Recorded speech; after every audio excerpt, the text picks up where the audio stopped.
نحمده ونصلي على رسوله الكريم فما بعد اعوذ بالله من الشیطان الرجیم بسم الله الرحمن الرحیم. زه پروفیسر ډاکټر رضوان الله خټک نیورو سرجن یم او اول د الله او بیا زما په نوم باندې د RMC مالک یم. دا هسپتال په باره کې لګا غاهه د پاره څو خبرې دي بنیادی ما تاسو په وړاندې پیش کما. زمونږ د هسپتال چونکه ما بچی هم ډاکټران دي او زه هم او یو بچا مې انجینیر او هغه پرپسفل هسپتال جوړ کړی دی. دا جوړ د هسپتال په نوم دی الحمدلله. په دې کې هر هغه بنیادی د صحت ضرورتونه او څومره سہولتونه دي هغه حاصل دي چې کوم یو هسپتال ته ضرورت وي. مثال کے طور باندې موږ کواخلو OPD زمونږ 24 اور کوالیفاید ډاکټري ایمرجنسي هر قسم ایمرجنسي هغه اټینډ کیږي. دا غینه علاوه موږ سره دلته کې نیوروسرجي ز په خپل د 11 بجې نه والا آنورډ 3 بجو پورې 4 بجو پورې هغه بعد ما کوالیفاید بچی دی ډاکټر کامران نیوروسرجن. هغه علاوه د ارتوپیډک کوالیفاید پروفیسران دي.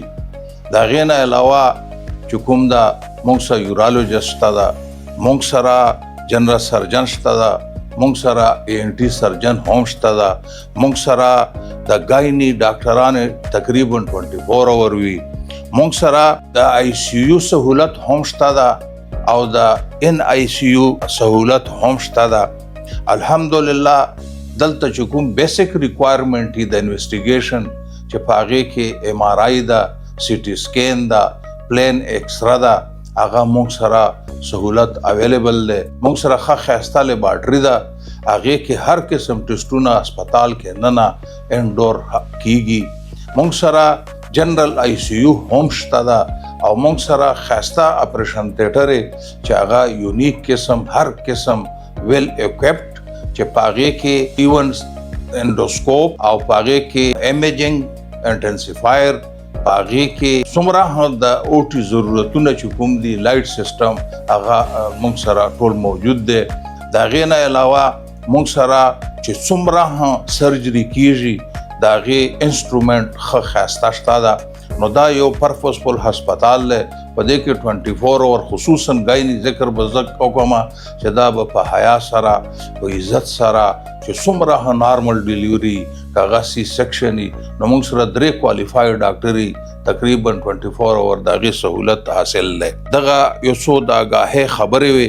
اې دین علاوه موږ هغه هم شته د ډایلیسس چا یو بنیادی خلکو ته تکلیفي هسپتالونو کې غټ هغه رسېدی او پسې نشي یو کوالیفاید کاس نیفرالوجست هم موږ سره کینی.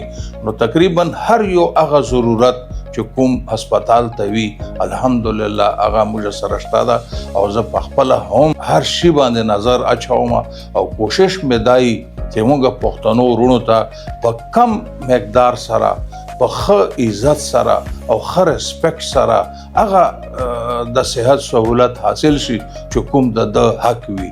او الحمدلله 2 نمبر کارونه تقریبا اوسه پورې موږ د هسپتال دا څلورم کال د خیر سره نن سبا روان دي او اوسه پورې په دې کې داسې څه هپننګ نه دی شوی.